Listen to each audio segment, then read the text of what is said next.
गुलाबी नगर जयपुर हर दिन एक नया आयाम लिख रहा है। इस शहर को पहचान दिलाने का काम करते हैं यहाँ के नागरिक, जो कुछ ना कुछ ऐसा करते हैं जो ऐतिहासिक हो जाता है। देश भर में इन दिनों सनातन का बोलबाला चल रहा है।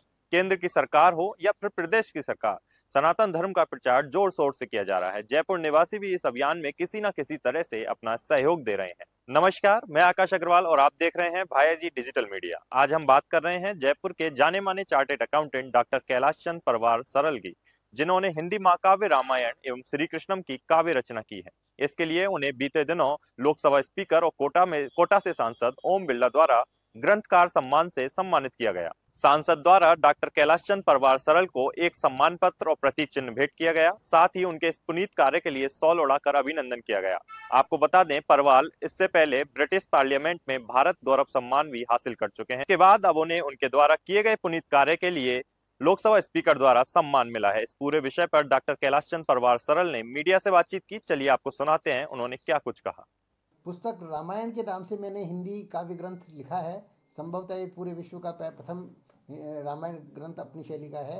और इसको मेरे लिखने का अंतर्भाव जो ये था कि भगवान राम सदियों से, अनादिकाल से हमारे जनमानस में रचे बसे हैं और उनकी कथाओं को करोड़ों व्यक्तियों द्वारा अरबों बार उच्चारित किया गया है, पाठ किया गया है। और जो ये ग्रंथ पहले उनकी कथाएं हैं, हमारी संस्कृत भाषा में वाल्मीकि रामायण के नाम से आदि ग्रंथ था, जो आदि कवि थे।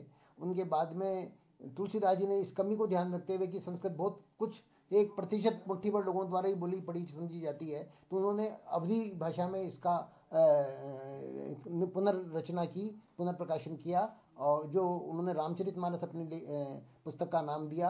तो जो हिंदी अवधि तो हिंदी के निकट है, और इसलिए लोग बाग रामायण का पाठ नहीं करके, जो वाल्मीकि रामायण का पाठ नहीं करके, अधिकतर पाठ जो है और पठन पाठन दोनों उसमें रामचरितमानस का करते हैं। अब तो मेरे को ये ऐसा लगा, तुलसीदास जी का जैसे सपने में मेरे पास आए और उनका बेटा आदेश था उनका कि बेटा अब मेरे काम को आगे बढ़ा।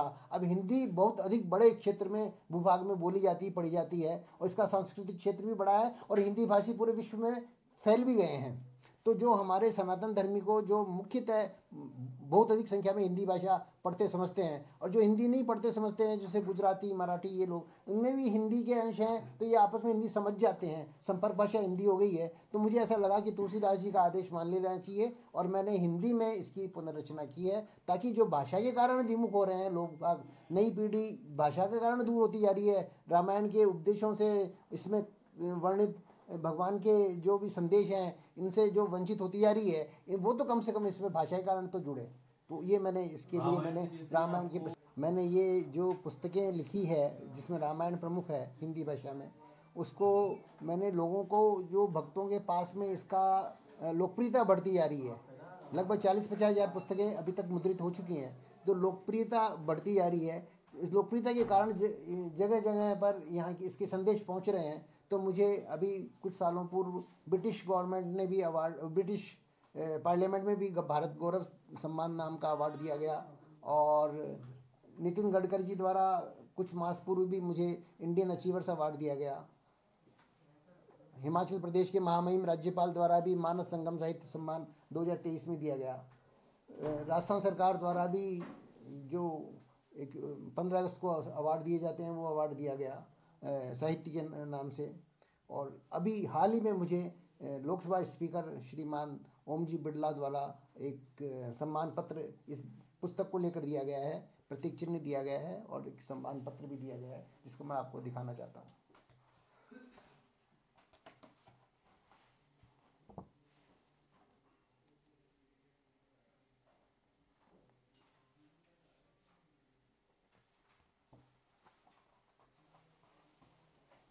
जो भगवान राम यहाँ की मिट्टी के कण कण में बसे हुए हैं, राम को राष्ट्र से अलग नहीं किया जा सकता। और हमने इस देश को सेक्युलर माना है, तो सेक्युलर का ये अर्थ नहीं है कि जो यहाँ की विरासत है, धरोहर है, यहाँ की संस्कृति है, राम धर्म नहीं होकर के संस्कृति है, संस्कृति को यहाँ से हटा दिया जाए, ये तो कभी किसी ने सोचा भी नहीं था। और ये व्याख्या भी गलत तरीके से की जा रही है। ये जो कुछ कालखंड में इसको दबाया गया, और लोग बाग राम का नाम लेने से भी अपने आप को सोचते थे कि मैं क्यों बोलूं किसी के सामने, अपने आप को कुछ ऐसा अपराधी जैसा समझते थे या आत्मग्लानि फील करते थे, वो लोग अब खुलकर आने लगे हैं। और ये मेरे देश की जो ख्याति है, जो धरोहर है, वो सामने आ रही है। ये मुझे अच्छा अनुभव हो रहा है, इस बात का गर्व है।